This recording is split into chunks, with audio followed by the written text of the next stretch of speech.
The second day of my cold calling process went a little bit better than the first, I need to say, because um, I didn't get as many instant rejections, and that's because I made a slight change to my script. You see, I started off with saying I'm Michael from MK Productions, but that mention of MK Productions right away just puts people on guard like there's no tomorrow. So what I did was I just included it's Michael, and that just made things a lot less tense, I guess, because then they could just ask, and where are you from, or where are you speaking from? Then I just say, I am from this place, and I work for MK Productions, and that's just what I said, and people didn't then feel as defensive because it's very formal, and it's kind of um, it's just less friendly when it seems like you're coming from some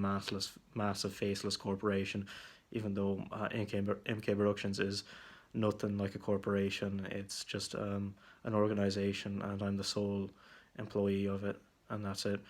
And we're just online, and that's it.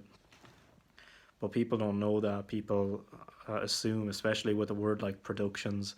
I wasn't really thinking that through when I chose the word, but I don't regret it because I do like the name. It represents me pretty succinctly.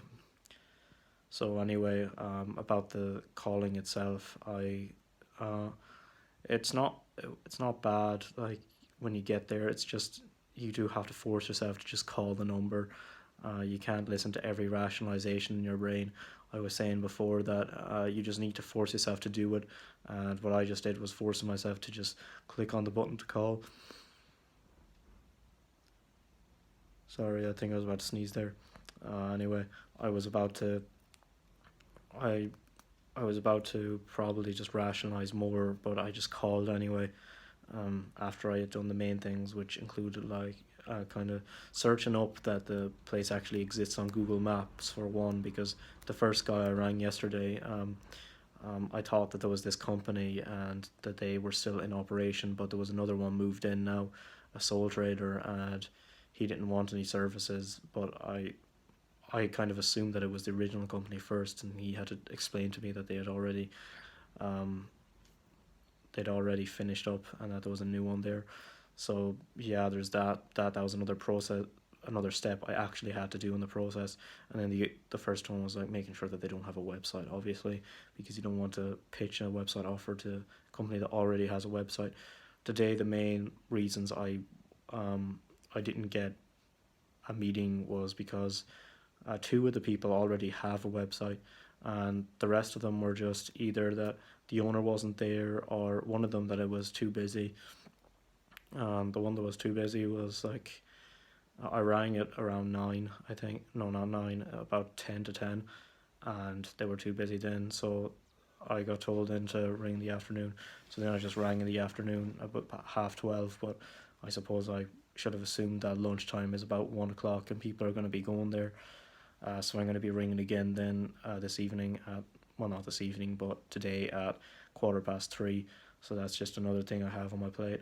But otherwise, it wasn't as bad. Like I wasn't hung up on immediately, and I know that there still is a chance I might get hung up on immediately, but it's probably less likely because I've done about I'd say 11 valid phone calls that where I've actually been speaking to someone, and that was okay because I'm just getting more experience with it now, and the pain of rejection is it's probably still there, but it hasn't taken form yet. By the way, yesterday when I mentioned the pain of rejection, it got way worse earlier on in the evening. It was like I was suffering from a leg wound or something. It was rather horrific. I was just kind of lying there in a hammock like a potato, but that's just how it goes. Hopefully, it won't be as bad this evening, but I know that it hasn't come on completely yet. Just the utter pain of kind of being thrown into this formalized situation. It's just how it is, though, and I do need to get used to that. It's really increased my respect for salesmen, though, because or saleswomen and salespeople, they go through a lot of that, and usually cold calling is one of the more challenging aspects of their career, and they don't enjoy it as much as the other activities, which is obvious, but we don't really understand just how difficult something is until we do it ourselves. And I did not understand how difficult that was until I did it myself yesterday. But again, you do get used to it. I know that, and I'm going to quickly get used to this, because if I'm doing it every day, of course I won't be doing it over the weekend, because who works in a shop on the weekend? But otherwise, I'm just going to be doing what I can each day, and um, hoping for the best. So really, it's a situation where I'm just getting more used to it, and I'm not.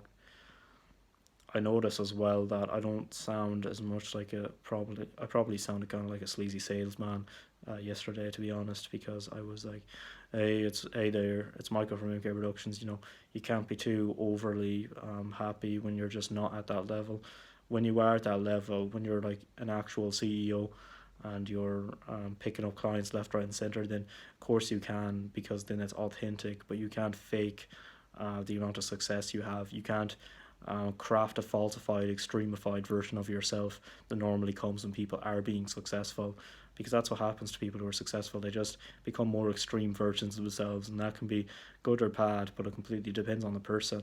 And um, you just can't pretend to be like that. You can't have the persona of being this big entrepreneur when you haven't actually got anything.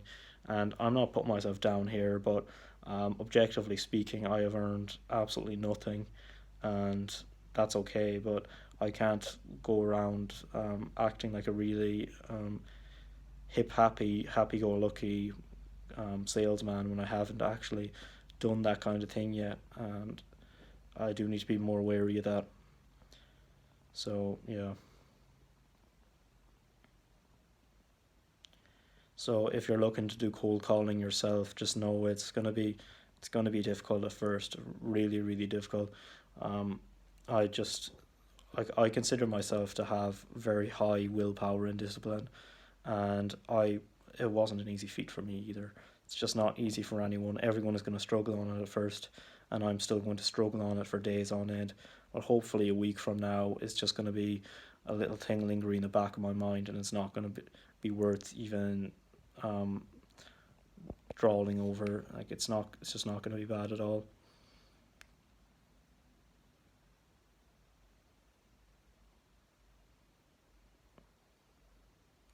But there was like a moment today when voice crack, when I was it was almost exciting, to be honest, when I just saw a business that could actually be called, because then it was like, oh, new golden opportunity.